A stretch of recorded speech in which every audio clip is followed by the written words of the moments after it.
Halo semuanya, hari ini kita bakal ngebahas sebuah terobosan yang penting banget buat dunia pendidikan di Indonesia. Ada sebuah kemitraan baru yang tujuannya adalah ngajarin keterampilan penyelamatan ke siswa-siswi di seluruh negeri. Yuk kita bedah bareng-bareng apa artinya ini buat masa depan anak-anak kita? Oke, jadi ini yang bakal kita bahas. Pertama, kita lihat detail kemitraannya. Terus, kita dalemi kenapa inisiatif ini penting dan mendesak banget buat Indonesia. Lalu, gimana sih praktiknya nanti di sekolah? Dan terakhir, kita lihat visi jangka panjang di balik semua ini. Nah, kita mulai dari dasarnya dulu. Sebenarnya, siapa sih yang bikin perjanjian penting ini? Dan apa tujuan utama mereka? Jadi ceritanya, pada tanggal 26 Februari 2026, dua lembaga besar negara kita, yaitu Kementerian Pendidikan Dasar dan Menengah atau Kemendikdasmen, dan Badan Nasional Pencarian dan Pertolongan alias Basarnas, resmi menggabungkan kekuatan. Ini bukan sekedar kerjasama biasa ya, ini adalah kolaborasi yang sangat strategis. Biar lebih resmi, mereka menandatangani nota kesepahaman, atau yang biasa kita kenal dengan sebutan MOU. Intinya sederhana banget, tapi dampaknya besar. Mereka mau bekerja sama untuk ngedukasi siswa dan guru tentang keselamatan diri. Tujuannya, untuk membangun masyarakat Indonesia yang lebih tangguh menghadapi bencana. Oke, sekarang mungkin ada yang bertanya, kenapa sih kerjasama ini perlu banget dilakukan? Nah, jawabannya ada pada kondisi geografis Indonesia, yang jujur aja, unik sekaligus penuh risiko. Fakta ini mungkin bikin kita kaget. Menurut data Basarnas, Indonesia menempati peringkat kedua di seluruh dunia untuk potensi bencana.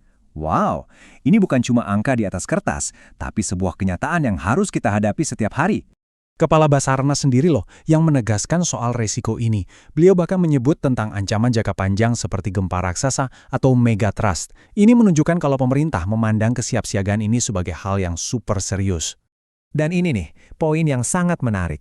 Ternyata, menurut undang-undang di Indonesia, warga yang berada di dekat lokasi bencana itu punya kewajiban hukum untuk jadi penolong pertama.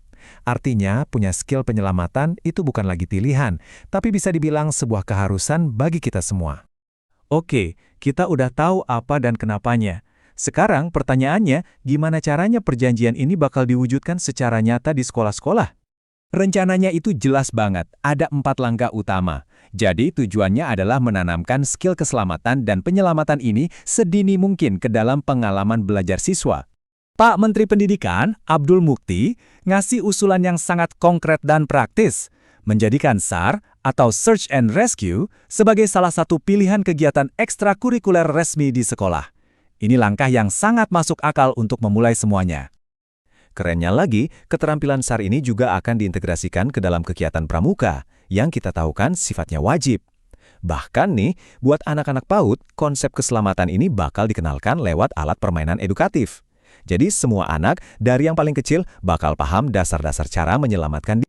Penting buat dicatat, inisiatif ini tuh nggak dimulai dari nol sama sekali. Justru program ini akan nyambung dan memperkuat kerangka kerja yang udah ada, yaitu program SPAB atau Satuan Pendidikan Aman Bencana. Jadi fondasi yang sudah dibangun sebelumnya, jadi makin kokoh.